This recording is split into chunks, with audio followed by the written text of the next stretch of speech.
श्री शिवाय नमस्तुभ्यम। दोस्तों, जब भी हम मंदिर में जाते हैं, हम कहीं से भी महादेव को जो है अर्पित कर देते हैं जल, जबकि ये गलत है। हमें हमेशा जल किस ओर देना चाहिए, ये हमें जानने की ज़रूरत होती है। तो देखिए, पूर्व की ओर जब आप बैठकर उनको जलाभिषेक करते हैं तो ये गलत होता है, क्योंकि पूर्व की ओर उनका मुख होता है।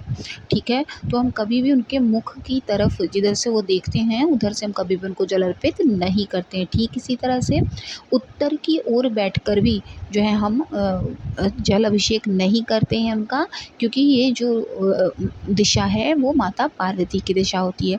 तो जब भी हम शिव जी के ऊपर जल गिराते हैं, उनकी जो जलाधारी है, हमारा मुख जो है वो दक्षिण दिशा की ओर होगा। जलाधारी का जो मुख होता है वो उत्तर की ओर होता है और हमारा मुख हमेशा दक्षिण दिशा की ओर होना चाहिए। ठीक इसी तरह से जब आप उनका जलाभिषेक कर लेते हैं ना, तो जो उनका फ्रंट होता है, फेस, शिवलिंग का जो फेस होता है वो पूर्व दिशा की ओर जो होगा ना, उधर हमें उनका श्रृंगार करना चाहिए, उधर ही हमें उनका त्रिपुंड बनाना चाहिए। जब भी आप स्नान कर लेंगे, उनका स्नान करने के तुरंत बाद उन्हें सबसे पहले इत्र सेवा दी जाती है। इत्र सेवा देने के तुरंत बाद हम कभी भी उनकी पिंडी खाली नहीं रखते हैं। तो अधिकतर हम क्या करते हैं, जो भस्म होती है वो हम सबसे अंत में डालते हैं, जबकि ये गलत है। जब भी हम उनको स्नान कराने के बाद इत्र सेवा देते हैं, तुरंत ही हम जो है उनको, चाहे आप पुष्प के द्वारा या अपनी दोनों अंगूठे और रिंग फिंगर के मदद से वहाँ पर उनके पिंडी पर थोड़ा सा भस्म अर्पित करते हैं और उसके बाद हम उन्हें जो है वस्त्र अर्पित करते हैं, जनेऊ धारण कराते हैं, रुद्राक्ष की माला हो तो वो पहनाते हैं या कमलगट्टे की माला पहनाते हैं। और जितना ज़्यादा हम उनका श्रृंगार कर सकें वो हम उनका श्रृंगार उसी रूप में, उसी तरह से, यहाँ तक कि कहा यह भी गया है ना कि अगर 5 पुष्प जो शिव जी को प्रिय है उसमें से 1 पुष्प आपको प्रतिदिन नियम से ज़रूर अर्पित करना चाहिए। और सबसे पहला जो श्रृंगार आपको करना चाहिए वो सफ़ेद पुष्प से ही सबसे पहले हम उनका श्रृंगार करते हैं। तो चलिए बताते हैं आपको कि देखिए, पूर्व दिशा की ओर आपको तिलक लगाना है, इस तरफ ही बैठकर आपको जो है श्रृंगार भी उनका करना है। जो भी त्रिपुंड बनाएंगे वो भी पूर्व दिशा की ओर ही करेंगे।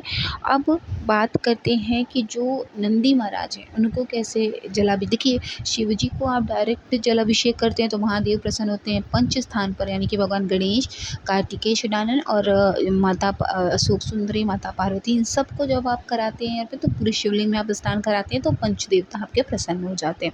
ठीक है, ये आप सभी को पता ही, हमने आपको कई बार वीडियो में बताया है। लेकिन नंदी महाराज को आप कैसे उसी समय, अगर आपने घर में नंदी महाराज रखा है तो आप कैसे जल उनको अर्पित करेंगे। 5 बार उन्हें रुक रुक के जल की धार डालने के बाद उनको स्नान कराया जाता है।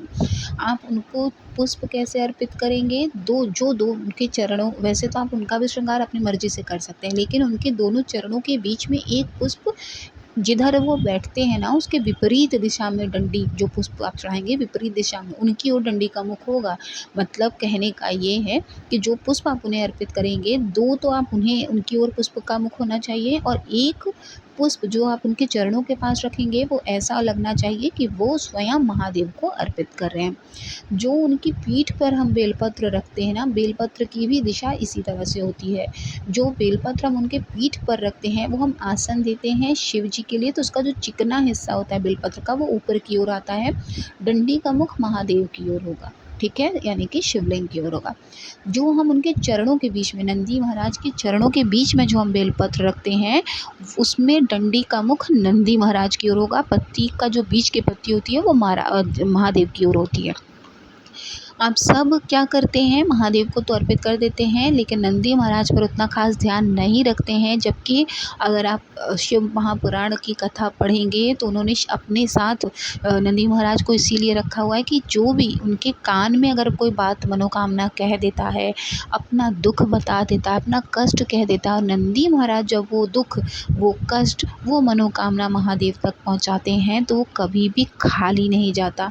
इसीलिए प्रयास यही करना चाहिए कि शिवलिंग में जितने लोग विराजमान हैं, जैसे कि भगवान गणेश हैं, माता अशोक सुंदरी हैं, माता पार्वती हैं, षडानन कार्तिकेय हैं और नंदी महाराज हैं, इन चारों लोगों को भी उतना ही महत्व दें जितना कि आप महादेव को देते हैं।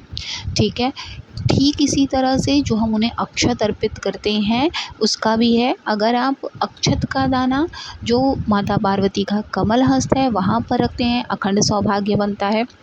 अगर आप माता अशोक सुंदरी की जगह पर रखते हैं तो आपका घर भंडार हमेशा भरा रहेगा।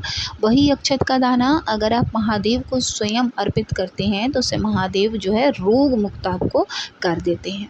तो जब भी कोई चीज़ आप अर्पित करें तो वो ज़रूर यह ध्यान में रख कर करें कि किस दिशा में कहाँ आप रख कर अर्पित कर रहे हैं।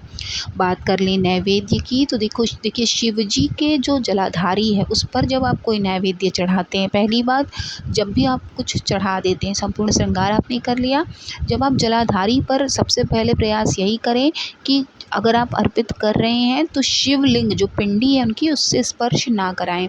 जब आप पिंडी, क्योंकि ना कहा जाता है कि पिंडी शिव और शक्ति दोनों की ऊर्जा का स्रोत है, ठीक है। तो जब आप पिंडी पे आप अर्पित कर देते हैं तो वो महादेव शिवगण को पूरे लोगों को अर्पित करते हैं, तो वो जो आप पिंडी पे स्पर्श करा देते हैं वो नैवेद्य ग्रहण करने वाला नहीं होता है।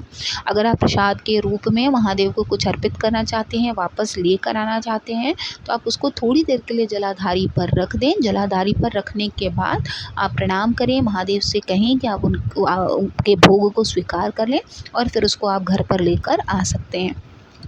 सिर्फ हम वो भोग नहीं लगाते जो हम ग्रहण नहीं करते प्रसाद के रूप में, जो हम पिंडी पर स्पर्श करा देते हैं, ठीक है। इस बात का आप ध्यान रखिएगा, क्योंकि जो शिवलिंग है ना वो बहुत ज़्यादा ऊर्जाओं का स्रोत है। वो जब हम अर्पित करते हैं तो वो जितने भी उनके गण हैं उनको तुरंत ही अर्पित हो जाता है। इस चीज़ का आप हमेशा ध्यान रखिएगा।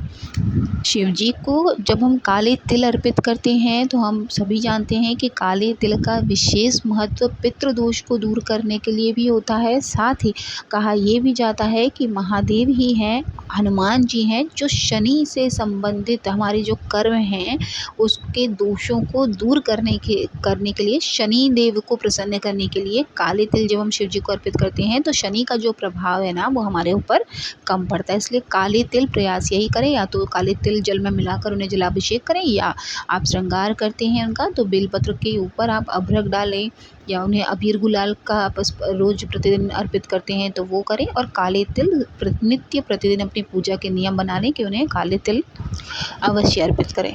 तो आई होप कि आप सभी के लिए वीडियो बहुत यूज़फुल रही होगी। वीडियो अगर आपको अच्छी लगी हो तो प्लीज़ चैनल को ज़रूर सब्सक्राइब कर लीजिएगा। मिलेंगे नेक्स्ट वीडियो में, तब तक महादेव की कृपा हमेशा आप सभी पर बनी रहे। ओम नमः शिवाय, जय माता दी।